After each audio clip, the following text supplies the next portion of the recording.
الرحمن الرحيم. درود شريف وای. اللهم صل على محمد وعلى آل محمد كما صليت على إبراهيم وعلى آل إبراهيم إنك حميد مجيد. اللهم بارك على محمد وعلى آل محمد كما باركت على إبراهيم وعلى آل إبراهيم إنك حميد مجيد. باب تحریم قوله لمسلم یا کافر. وی چا مسلمان تا اے کافرہ ویلو حرام دی. مسلمان تا داسی ویل چی اے کافرہ اے کافرانو، مسلمان تا داسی ویل حرام دی، حرام. واللہ سوا دو دیرشم نمبر حدیث مبارک دے 1732 نمبر. عن ابن عمر رضی اللہ تعالی عنہما قال.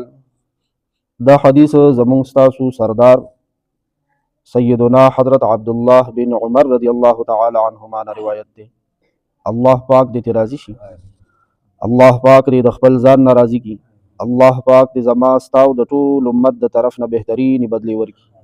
قال ویلی دی قال رسول الله صلی اللہ تعالی علیہ وسلم، چې جناب نبی کریم صلی اللہ علیہ وسلم ارشاد فرمائلے دے اذا قال الرجل لاخیه یا کافر، وی کلا چې یو سړی خپل مسلمان رور ته اے کافر اوئی، اے کافر داسې ورته ووي، فقد باء بها احدهما، فقد باء بها احدهما، نو دې دواړو کې به یو کس ته خامخا دا خبره راتاویږي. اے کافر ټکي به دې دوو کې خامخا یو ته راتاویږي. فإن كان كما قال، که چری حقیقتا هغه کس همدغه شانتي وي چې چاته اے کافر ویلی دي، نو بیا خو صحیح شوه، هغه حقیقتا کافر وم او د ورته څه وویل اے کافر وویل، بس سمه شو. والا که چری هغه کافر نو، هغه کفر نو کړی او د ورته کافر ویلی، رجعت علی، نو چې دا چا ویلی وي هم په در او ګرځي دا خبره، دی کافر شي. الله یعذ بالله. خطره پکې شته دې ټکي کې ګنځ لویه خطره، لویه خطره. وی زمون خوله کې دا پاکو دا خولې سترګې غوږونه اذان، الله دې مونږ پاک. متفق علیه، دا حدیث متفق علیه د امام بخاری رحمه الله، صحیح بخاری کتاب الادب باب من کفر اخاه من غیر تاویل، او امام مسلم رحمه الله صحیح مسلم کتاب الایمان باب بیان حال الایمان من قال لاخیه المسلم یا کافر. دا دو حضرات محدثین شو په خپل صحیحینو کې ذکر کړی دی، بخاری شریف او مسلم شریف. ان شاء الله تاسو کورونو ته به دا کتابونه ورننوځي که خیر د عالمانو دا نیت کړی دی، که نارینه نه نو دا زنانه اولادونه نه دي، دوی که خیر دا کتابونه شروع کړي دي. او مبارک شه چې تاسو کومه مدرسه کولو کړي د هغې کې به سخت کال د وړوکي اختر نه پس د حدیثو دا کتابونه شروع کېږي.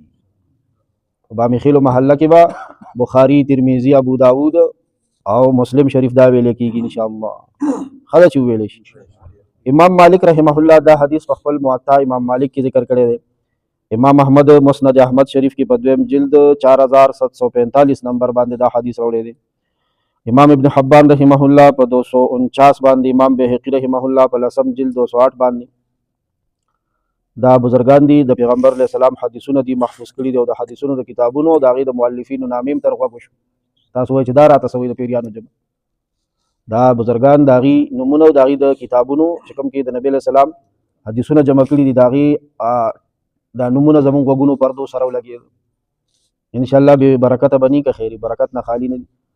خبره حدیث مبارک کې څه راغله چې چا مسلمان ورور ته کافر وویلو، نو دا خبره همداسې نه ځي، دې دوو کې به په یو ورلیویږي. که هغه چا ته ویلي او هغه د رښتیا وو خو بس صحیح، او که هغه نه نو چې چا ویلي په هغه راګرځي دا خبره. لکه څنګه چې دا خبره موږ او تاسو د خیرو په حق له ویلې ده، لعنت او خیري. څوک چا باندې لعنت ووایي تون نالتي وي په دې فلاني، څاروي ته هم وایي خلک که نه، خیرې ورته وکړي، ګاډي ته هم خیرې کوي، بې جان جاندار هر شي ته بعضې کس خیرې کوي، خیره پخي. نو که هغه کې د دې خیرو ځای نو لږي پې، او که هغه کې نو دا خیره همداسې نه ځي، دا به ځان له ځای ګوري بره ګرځي ګرځي ګرځي، خو چې دې چا ویلي که نه نو ده ته واپس راشي، په دغه خپله خیره ورلیوه شي.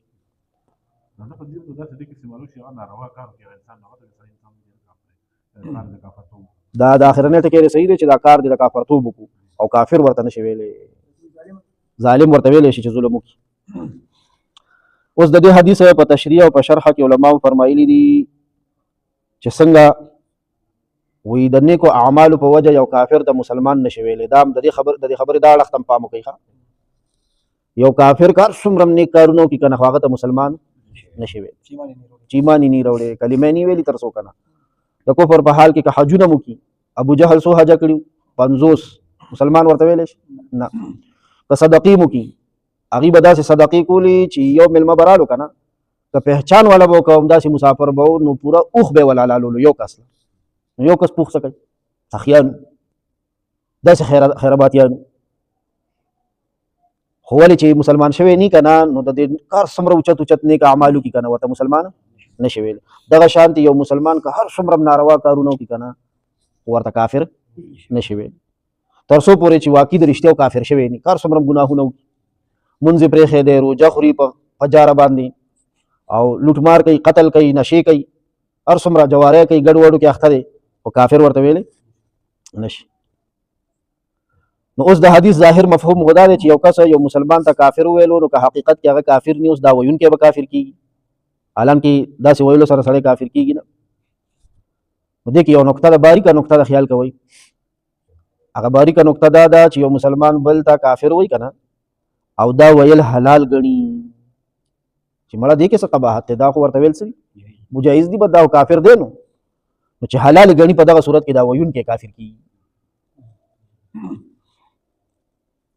او دویم مطلب عالمانو دا ویلی دی چې کله یو سړی چاته د ګناه په وجه یو مسلمان ته کافر وایي که نه نو وی داغه نقصان خو نه شو، خو د دې ویونکي دومره نقصان نه شو لکه سړی چې کافر شي. دا مطلب دی. الله پاک دې زموږ او ستاسو خولې سمې کړي یا ارحم الراحمین یا ذا الجلال والاکرام. صلی الله تعالی علیه